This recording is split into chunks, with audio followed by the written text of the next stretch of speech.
the accomplishments of the President Youth Program way back 2004, we have actually under the regular infra 3 major projects na natanggap ng DPWH since the time the President Youth Program was implemented then by the DILG and the Office of the President. It was early 2002 na kung saan na-devote na punta sa DPWH ang pamamalakad ng President Youth Program. So doon nakita namin ang malaking kakulangan ng constructions ng tulay at ito ay nag-igi ng DPWH. Doon sa 3 malaking ticket projects ng mahal na Pangulo, yung tulay ng Pangulo sa barangay, tulay ng Pangulo sa SOPAD at sa aking countrywide bridges, we have actually targeted 1,126 bridges. But at the onset of the total implementations, we attained completions of about 1,203 bridges. So sa madaling salita, nagkaroon kami ng karagdagan na 75 bridges over and above the original targets. And this gave a very high achievement sa termino ng ating mahal na Pangulo kasi hindi nagkaroon ng additional kabayaran or dagdag sa gastusan para matupad itong constructions ng 1,203 bridges. Hindi lamang sa mga malalaking lungsod at lalawigan itinatayo ang tulay ng Pangulo. Katunayan nito ang naging pagdalaw ng Pangulo sa lalawigan ng Tawi-Tawi kung saan personal na dinaluhan ni Pangulong Arroyo ang pagsisimula ng proyekto doon. Ito ang isla ng Alabat, matatagpuan sa dulong timog ng lalawigan ng Quezon.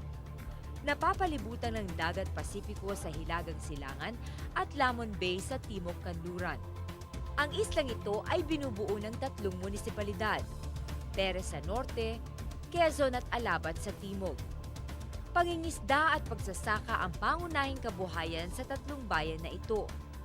Dahil sa maayos na programa ng pamahalaan, ang halos 40 kilometro ng kalsada ay nasemento na at pangunahin na dito ang 6 na tulay ng Pangulo na natapos na. Itong 6 na tulay na ginawa ngayon, nakatatapos lamang na ginawa ng Argent Bridge na hinawakan ng nina Direktor Sadain. Itong 6 na tulay na ito, 2 sa Perez, 2 sa bayan ng Quezon, 2 sa bayan ng Alabat ay tapos na lahat.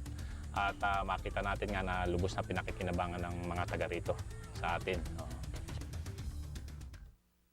Sa Quezon, 2 malalaking tulay ng Pangulo ang doon ay natapos na. Malaking tulong ito sa mga mangangalakal ng kopra sa isla ng Alabat. Maraming salamat po sa mga gumawa ng tulay. Malaki po tulong sa amin.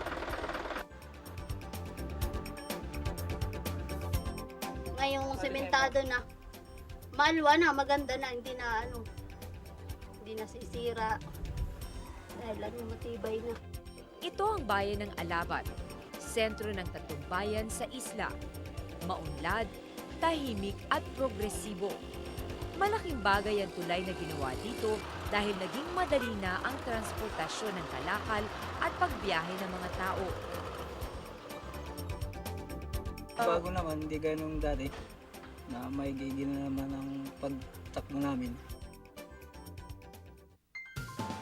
Malaki din ang potensyal ng isla ng Alabat sa turismo kung saan maipagmamalaki nito ang mga beaches nila. Dahil na din sa mga tulay ng Pangulo, nagsimula na din ang biyahe ng roll-on, roll-off sa isla kung saan dumami na ang biyahero at sasakyan sa 3 munisipyo. Sa kabuuan, malaki pa rin ang kakulangan ng pamahalaan sa pagpapatayo ng mga tulay na magbubukas ng bagong kabuhayan at kaunlaran sa mga lalawigan, barangay at islang pagtatayuan nito. Kaya naman nakahanda ang tanggapan ni Assistant Secretary Emil Sadain na ipagpatuloy at tuparin ang layunin ng pamahalaan na bigyan ng infrastrukturang makapagbibigay sigla at kapayapaan sa bawat lugar sa bansa. Sa ngalan po ng ika-4 na distrito ng Quezon, ang labis po ng pasasalamat ng mga kababayan po natin dito sa 4th District ng Quezon, sa ating pong Pangulo, sa patuloy na mga proyektong pinapadala at sinasagawa dito sa aming distrito. Dito po sa Quezon, Alabat, Perez ay yung 6 na tuloy na ginawa sa pangunguna po ng ating sekretary, kasama si Director Sadain na siyang talagang totoong nangasiwa ng pagpapagawa nito, ay naging pong isang malaking kapaburan at kaluwanan sa mga taga rito.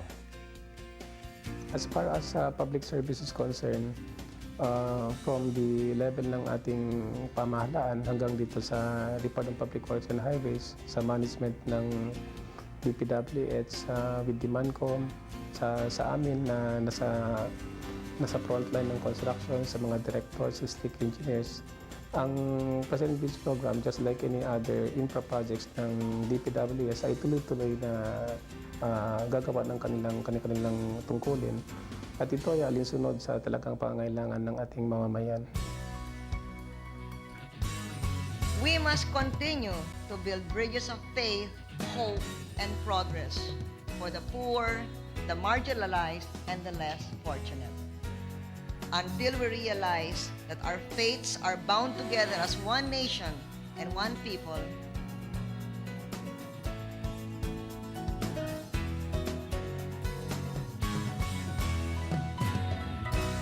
Sa pagkatapos ng ating programa ngayon ay nais ko po magbigay pugay sa mga bayani ng ating bayan. Muli po maraming salamat sa inyong patuloy na pagsubaybay at maligayang araw ng kalayaan.